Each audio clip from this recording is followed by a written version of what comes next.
Hello everyone. So let's grab a MRI scan from the queue and see if we can have some fun with it. So it's here. This is a 69-year-old male patient, and this is a MRI scan of the brain. It's already downloaded. Let me just share my screen. Yep.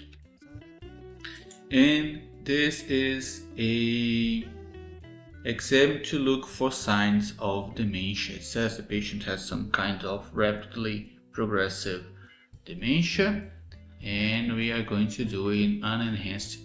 It has gone through an enhanced CT scan and enhanced MRI scan of the brain. Right here, this is contrast enhancement. So they have used gadolinium on this patient, which makes no sense because dementia and gadolinium shouldn't be used, because it usually, most of the times or almost every single time, doesn't make much sense. It won't give us any more information than just a plain unenhanced exam. But this is what it is. Let's see. This is a sagittal T1 weighted image. This is good for morphology. There is some decrease in brain volume. So this is quite common at his age. He is almost 70 years old. And this is the actual axial flare weighted image, which is a T2 weighted image with an additional inversion recovery pulse that makes normal liquid black. So anything that shows off as bright spots just like that is supposed to be pathological. So there are multiple foci of gliosis in the deep white matter, the periventricular white matter, and also the subcortical white matter, which is quite common. This is usually related to microvascular damage. There is indeed a reduction, a decrease in size, diffuse, symmetrical, decrease in size of the brain. So the brain is kind of reduced. Let's see a DWI sequence. This is a sequence that is weighted towards artifacts, susceptibility artifacts, so we can see anomalous deposits of minerals and of course blood products. So are old hemorrhages in this brain parenchyma? No, there isn't. It is kind of shaky, so but we can see no bleeding, old blood, signs of old bleeding. So this is a T2, a proper T2. As you guys can see, it's a quite different. It is quite different from the flare.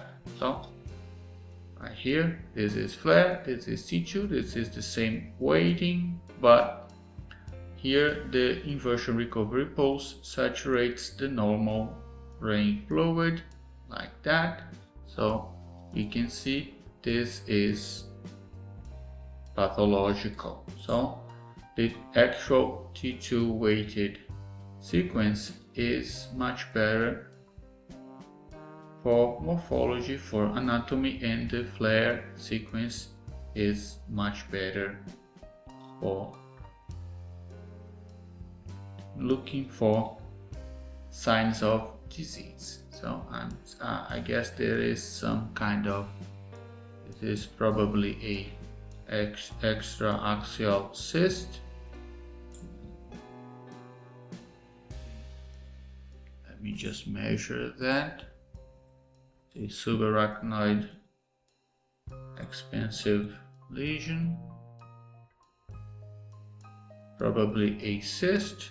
It looks too much like, oh, here's my pen. Let me just write down its size, 26 by 19.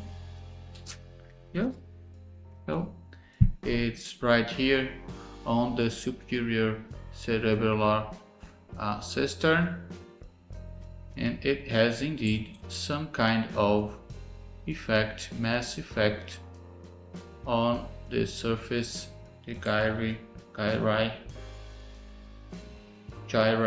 of the cerebellum. So this is probably a arachnoid cyst.